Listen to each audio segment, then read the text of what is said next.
The sound of laughter filled the restaurant, echoing off the polished marble walls. Expensive suits, fine wine, and fake smiles, the perfect setting for my son to show off. I sat quietly at the end of the long table, my calloused hands resting on the edge of my chair, a worn jacket hanging loosely from my shoulders. It was his company's anniversary dinner, the business he built, or so everyone thought. "Dad," he said loudly, tapping his glass with a fork to get everyone's attention. "You all know this man here, my father, the reason I learned what not to do in life."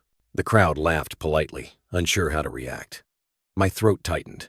I looked around at the faces of his colleagues, all trying to hide their discomfort. My son, Ethan, smirked. "He used to fix shoes for a living," he continued, his tone dripping with arrogance. "Imagine that, patching up other people's souls while I was dreaming of luxury cars and skyscrapers. But hey, that's where I got my motivation from, to never end up like him." I felt a sting deep in my chest, but I didn't say a word. I simply smiled, though it took everything in me not to walk out right there. My wife, God rest her soul, always told me, "Pride doesn't heal pain, Robert. Let life do that." I watched as Ethan raised his glass to a round of applause. "To hard work and ambition," he toasted, and they all clinked glasses. No one noticed the old man sitting in silence, his son's laughter echoing in his ears. After dinner, as we walked out to the parking lot, I finally spoke. "You didn't need to humiliate me, son." He rolled his eyes. "Oh, Dad, come on. Don't be so dramatic. It was a joke. You wouldn't understand how people talk in my world." "Your world," I repeated quietly. "I see." He adjusted his cufflinks, glanced at his expensive watch, and sighed. "Look, I'll call you later, okay? I've got a meeting in the morning." I nodded. "Take care of yourself, Ethan." He drove off in his sleek black car, leaving me standing there under the flickering streetlight. I looked at my reflection in the restaurant window, the wrinkles, the gray hair, the eyes tired from years of work. I had spent my life trying to give him everything I never had, and now I was nothing more than a reminder of what he wanted to forget. When I got home, the little apartment felt colder than usual. I sat by the window, listening to the city hum outside. On the table lay a framed photo, Ethan as a little boy, smiling as he held the first pair of shoes I'd ever made for him. For my little man, I had written on the box, "May you always walk proudly." Proudly. That word hurt now. Days turned into weeks, and I didn't hear from him. I spent my days fixing shoes for the neighborhood, old leather, cracked soles, worn heels. Most people didn't even know my name, just Mr. Cobbler. But I didn't mind. Every repair I made felt like a small piece of dignity stitched back together. One evening, a young boy came into my shop with torn sneakers. "Mister, can you fix these for me? Mom said we can't buy new ones." I smiled. "Of course, son. Come back tomorrow and they'll be good as new." As I worked that night, something inside me softened. Maybe life wasn't about being recognized or respected. Maybe it was just about doing good. Quietly, faithfully. But fate, it seems, has a strange way of turning circles. It was a cold evening in December when I got the call. A voice I hadn't heard in months. "Dad, it's me." Ethan's tone was low, shaky, a far cry from the confident man who once boasted in front of hundreds. "Are you okay?" I asked, heart pounding. I need help," he said quietly. "Please." The last word hung in the air like a confession. Within an hour, I was in a taxi heading across the city. The driver's radio played softly, a love song from the 80 Seconds. I stared out the window, my mind racing. What could have happened to him? When I arrived, the address he gave me led to a nearly empty building, his company headquarters, or what was left of it. The glass doors were shattered, the lights dimmed, and the air smelled faintly of dust and desperation. I found him in his office, sitting on the floor, surrounded by stacks of papers and overturned chairs. His suit was wrinkled, his hair disheveled. He looked up when I walked in. "Dad," he said, his voice breaking. I looked around. The once mighty empire he had built now looked like a graveyard of failed ambition. "What happened?" I asked softly. He swallowed hard, his eyes red. "The investors pulled out. The partners left. I trusted the wrong people, and they took everything." I took a slow breath, my heart aching. "Everything?" He nodded. "Even the house. They froze my accounts." I have nowhere to go." For a long moment, neither of us spoke. The silence between us was heavy, filled with years of unspoken words, his pride, my patience, and the distance that had grown like a wall. Finally, I said, "Come home, son." He looked up, tears welling. "After everything I said? After how I treated you?" I nodded. "You're still my boy." And that night, for the first time in years, Ethan came back to the same small apartment he once called home, the place he had tried so hard to forget. As he stepped inside, he paused, looking around at the old photos on the wall, the worn furniture, the faint smell of polish and leather. "I can't believe I'm back here," he whispered. I smiled faintly. "Sometimes we need to return to where we started to remember who we are." He said nothing more, but I saw it, the shame, the regret, the beginning of understanding in his eyes. Little did I know, that night was only the start of the lesson life had prepared for him. The first few days with Ethan back home were awkward, quiet, and heavy with unsaid things. I could feel the discomfort in the air. He wasn't used to this simplicity anymore. No fancy coffee machines, no city skyline from the window, no people waiting to take his calls. Just an old man's apartment that smelled of shoe polish, coffee, and memory. He'd sit on the couch most mornings, staring at his phone even though it barely rang anymore. I'd watch him from my workbench as I repaired a pair of boots, pretending not to notice the frustration building inside him. One morning he finally spoke. "Dad, I don't get it. How can you live like this?" I looked up, wiping my hands on a rag. "Like what?" "In this tiny place, with nothing. Don't you ever feel like you failed?" I chuckled softly. "Failed? No, son. I worked. I ate. I slept under a roof. I loved your mother until her last breath. If that's failure, I'll take it." He sighed, leaning back. "I guess I don't see it that way." "I know," I said quietly. "You were too busy chasing more to ever see enough." He didn't reply. He just stared at the wall, lost in thought. Days passed, and he began helping me around the shop. At first, it was reluctant. He'd sweep the floor carelessly, sighing as if every speck of dust was beneath him. But slowly, I noticed something changing. One afternoon, I caught him watching me repair an old pair of boots with curious eyes. "How do you do that?" he asked. "Do what?" "Fix something that's already broken.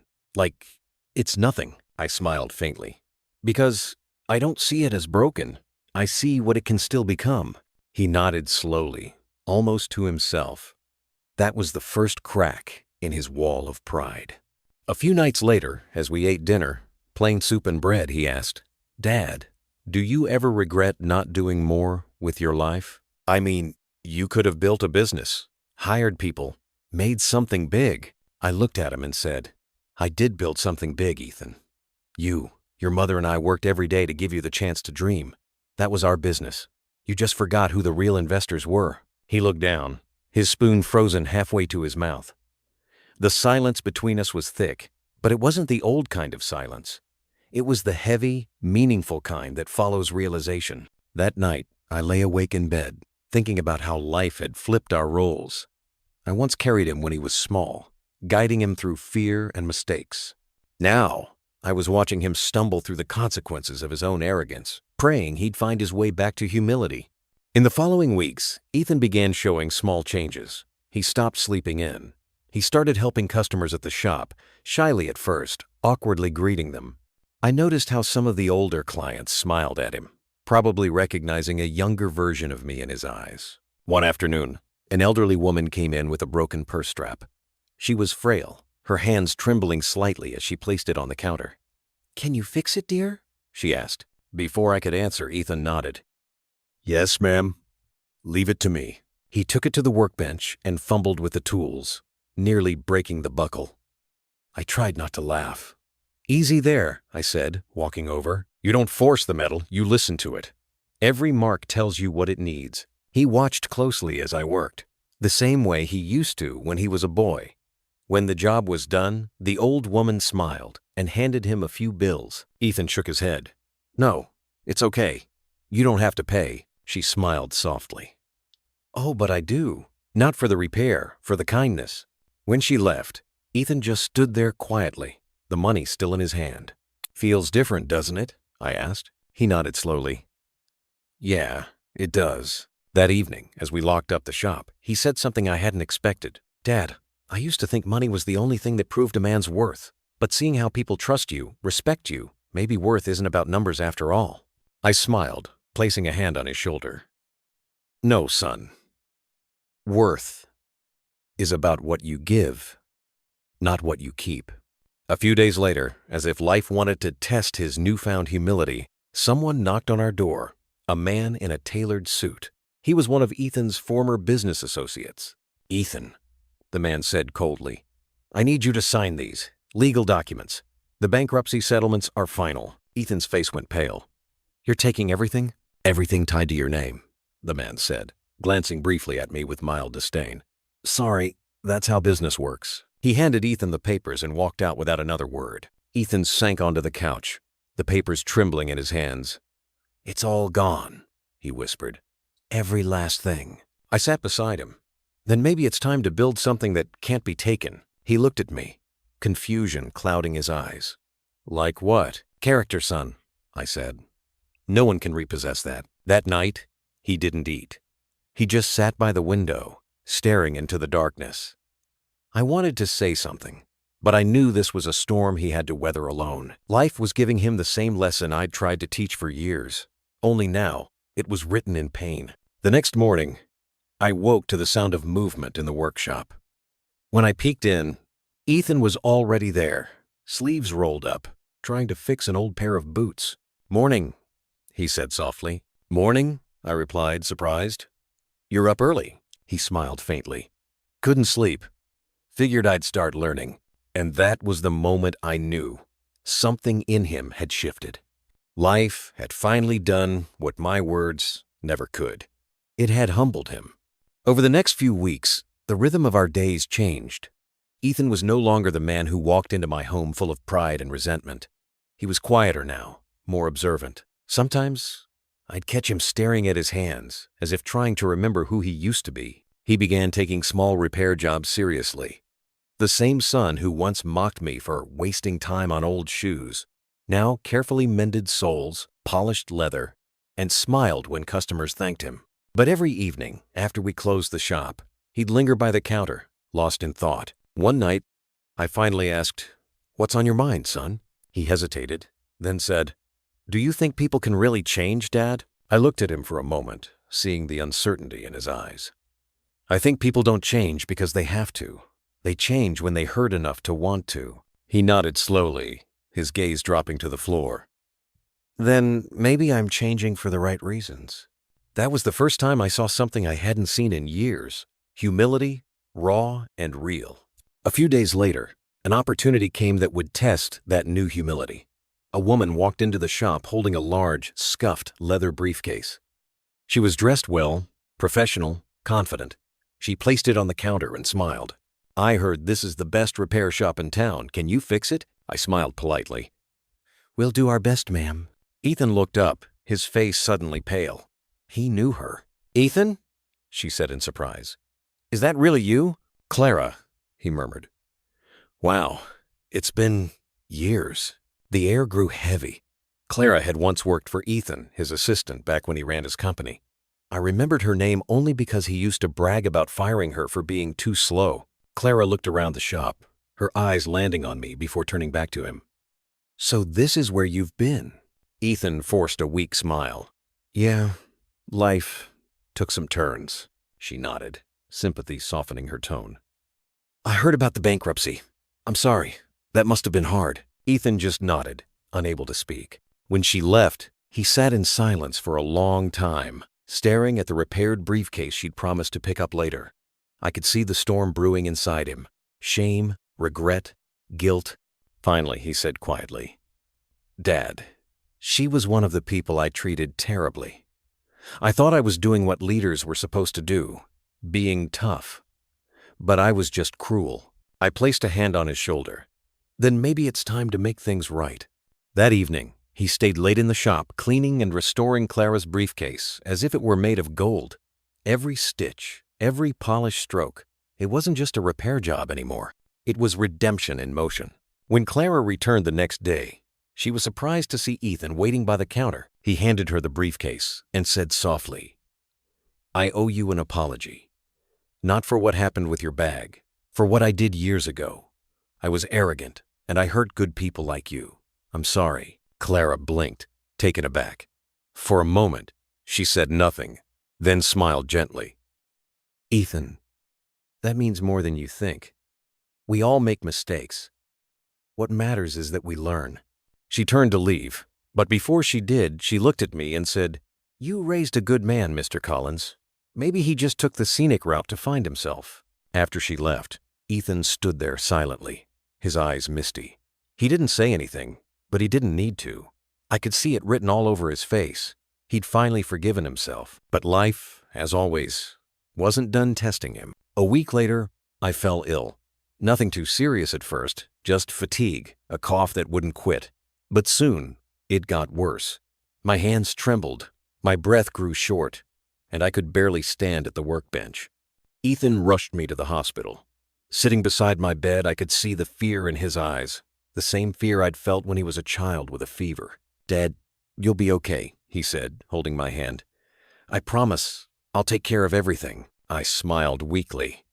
"I know you will."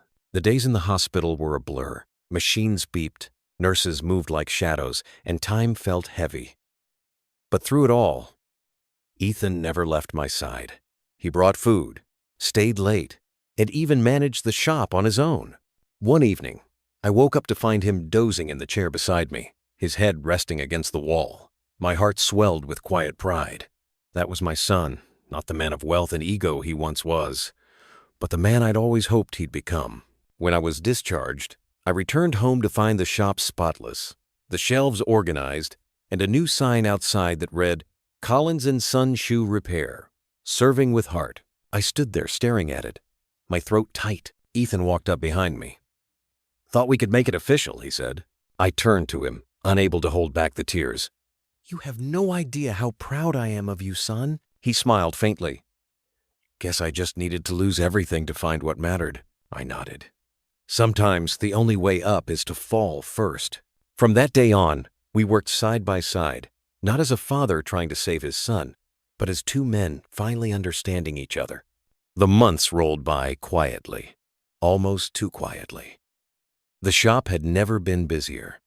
Customers came not just for repairs, but for the warmth they felt inside our little corner of the world. People brought their old, worn-out belongings, and somehow they always left lighter, as if they were leaving a little of their pain behind too. Ethan had changed in ways I couldn't have imagined. He laughed more, listened more, and even started keeping a small notebook in which he wrote thoughts about life, gratitude, and the things money could never buy. Sometimes I'd catch him reading it quietly between customers.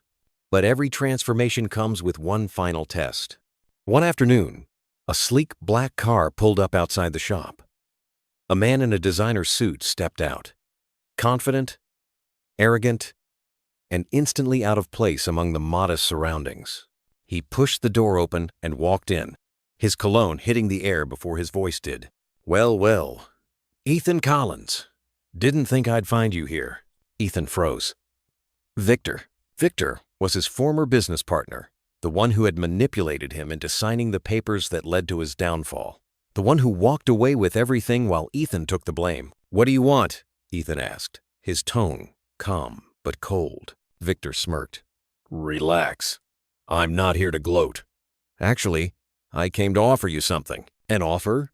Victor looked around the shop with mild disgust. "Yeah, I'm launching a new company. Could use someone with your experience. We had our differences, but you were always sharp. I'll make it worth your while. Generous pay, bonuses, city life again. What do you say?" For a long moment, Ethan didn't respond.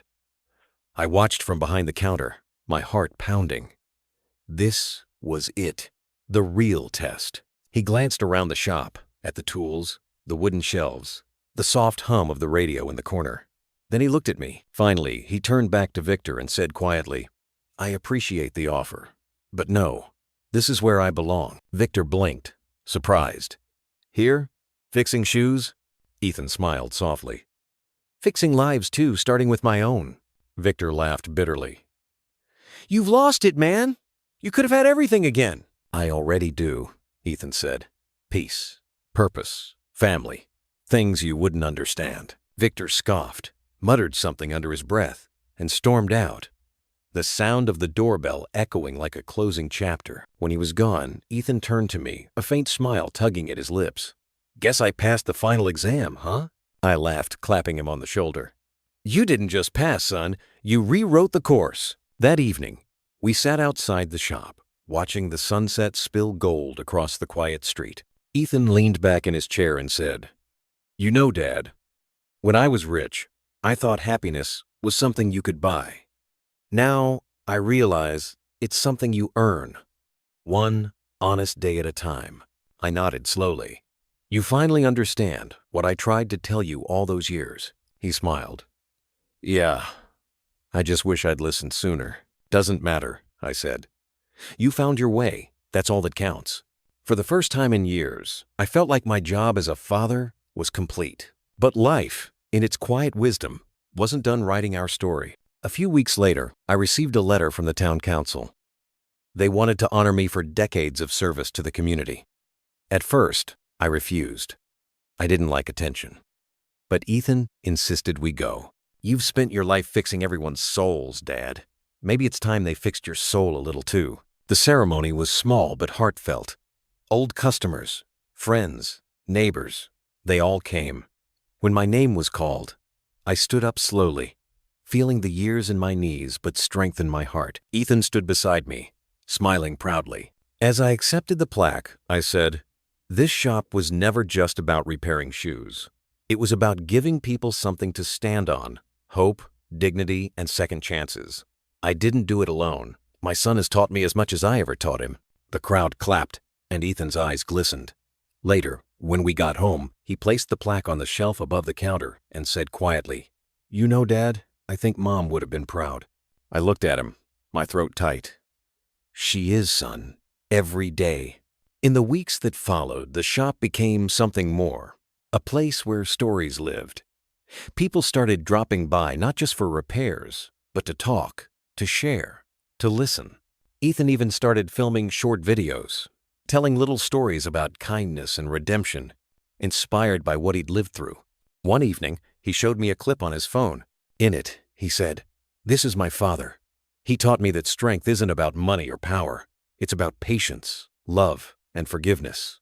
I once mocked him for being poor, but now I realize he was the richest man I've ever known. When I heard those words, tears blurred my vision. I couldn't speak. All I could do was pull him into a hug. For years, I'd prayed that he'd see the truth. And now, he was not only living it, he was sharing it with the world. That night, as I sat by the window, watching the lights of the town flicker like distant stars, I whispered a quiet thank you, not to fate, but to life itself, for giving me back my son, not as the man I lost, but as the man he was always meant to be. The winter that followed was one of the coldest our town had seen in decades. Snow layered the rooftops like a white blanket, and the air smelled of pine and distant fires. Most people stayed inside, bundled up, but I loved the quiet of those frozen mornings. The streets, empty and still, seemed to hum with memories, whispers of laughter, footsteps of old friends, echoes of life. Ethan and I opened the shop every morning, just like always. The heater would hum weakly in the corner while we brewed coffee, and talked about everything from the weather to the strange twists of fate that had brought us here. Sometimes we sat in silence, comfortable and unhurried, letting the sound of the ticking clock fill the gaps between words. One morning, as I was polishing a pair of old boots, Ethan said, You know, Dad, I used to think success was about how far you could go. Now I think it's about how deeply you can stay. I smiled. You're learning fast. He laughed. Guess I had a good teacher. There was peace in his eyes now, a steadiness I had never seen before. The sharp edges that once defined him had softened, replaced by gratitude. He had learned to live with less, and in doing so, had discovered more. But life, as it always does, had another turn waiting. One evening, a knock echoed at the shop door. After closing, I opened it to find a young woman standing there, shivering in the cold. Her coat was torn, her shoes soaked through. Please, she said, her voice trembling. I saw your light. Do you fix shoes? Ethan stepped forward gently. "Of course. Come in, miss." She sat down, explaining that she'd come from a nearby town looking for work. Her father had passed away, and she had no one left. She had walked for miles, hoping to find someone who'd hire her. While she spoke, Ethan fixed her shoes, carefully, patiently, like I'd taught him. When he finished, he said, "You said you're looking for work? We could use some help here, if you're willing to learn." The girl's eyes filled with tears. "Really? I'll do anything. I can clean, sweep." Ethan smiled.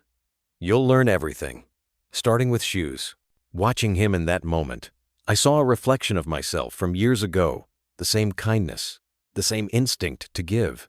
It was as if the wheel of life had turned full circle, and I was witnessing the continuation of something greater than either of us.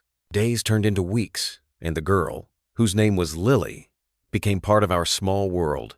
She was bright, curious, and quick to laugh. Ethan taught her patiently, often repeating the same lessons I'd once given him. "Every soul you fix deserves respect.